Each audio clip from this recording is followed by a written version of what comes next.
امرین تبسم. جناب صدر، میرے نزدیک یہ قرارداد محض جذباتیت پر منحصر ہے، تلخ حقائق کی چشم پوشی ہے اور اس خوش فہمی کا مظہر ہے، اور میری قوم کو اسی جذباتیت نے، جذباتی نعروں نے اس مقام پر پہنچا دیا ہے کہ آج پھر ہماری حکومتیں IMF اور ورلڈ بینک کے سامنے کشکول لیے کھڑی ہیں.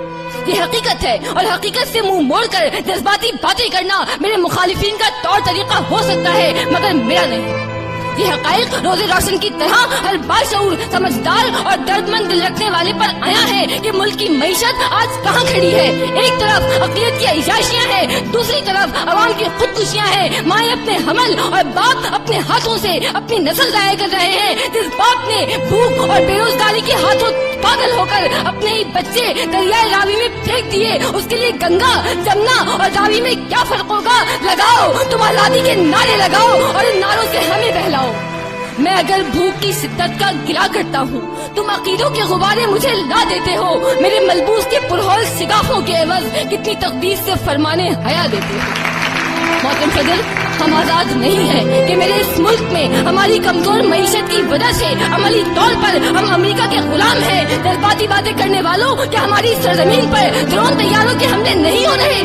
صلاحیت رکھنے کے باوجود ہماری جرت نہیں، ہماری بھوک، ہماری غربت، ہماری کمزور معیشت ان طیاروں کو گرانے سے روکے ہوئے.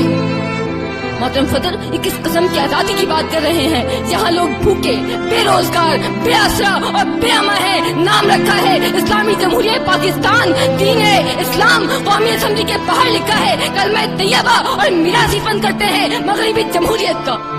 خبروں، رپورٹوں اور تبصروں کی بیساکھیوں پر چلنے والے یہ دانشور نہیں جانتے کہ جمہوریت کی اس چند گھروں تک محدود رکھیل اور داشتہ نے کتنے گھر اتار دیے. محترم صدر، میں قائد ایوان کے سوال کے جواب میں سوال کرتی ہوں کہ کیا ہمیں پاکستان اسی لیے دیا گیا تھا کہ ہم یہ دیکھیں کہ لاقانونیت اور معاشرے کی جڑوں میں تیزاب کی طرح پھیلی ہوئی کرپشن اپنی آخری حدود سے بھی تجاوز کر چکی ہے، ڈینجر زون عبور کر چکی ہے. معمولی سے معمولی اور جائز کام کے لیے بھی دام درکار ہے. سماج ایک شفاف منڈی میں تبدیل ہو چکا ہے جہاں قدم قدم پر میرٹ مطلوب ہے، جہاں محکمہ تعلیم جہالت کی تھوک منڈی ہے، جہاں عدالتوں میں انصاف ملتا ہے، جہاں قانون ساز قانون کی بوٹیاں نوچنے میں فخر محسوس کرتے ہیں، اور جہاں عوام اور اقتدار دو مختلف بلکہ متضاد قوتوں کا نام ہے.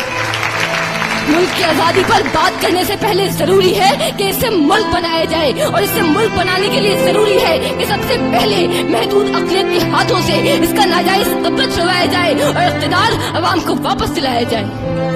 مجھے امید ہے کہ یہ تمام حقائق کو مد نظر رکھتے ہوئے یہ باشعور ایوان اس قرارداد کو مسترد کر دے گا. جس دیش کے کوچے کوچے میں، جس دیش کے کوچے کوچے میں افلاس آوارہ پھرتا ہو، جس دیش کے کوچے کوچے میں افلاس آوارہ پھرتا ہو، جو دھرتی بھوک اگلتی ہو، جو دھرتی بھوک اگلتی ہو، جہاں دکھ فرق سے گرتا ہو، جہاں بھوکے ننگے بچے بھی آہوں پر پالے جاتے ہو، جہاں سچائی کے مجرم بھی زندہ میں ڈالے جاتے ہو، جہاں مظلوموں کے خون سے محل اپنے دھوئے جاتے ہو، اس دیش کی مٹی برسوں سے یہ دکھ جگر پہ سہتی ہے اور اپنے دیش کے لوگوں کو جشن آزادی مبارک کہتی ہے، جشن آزادی مبارک کہتی ہے.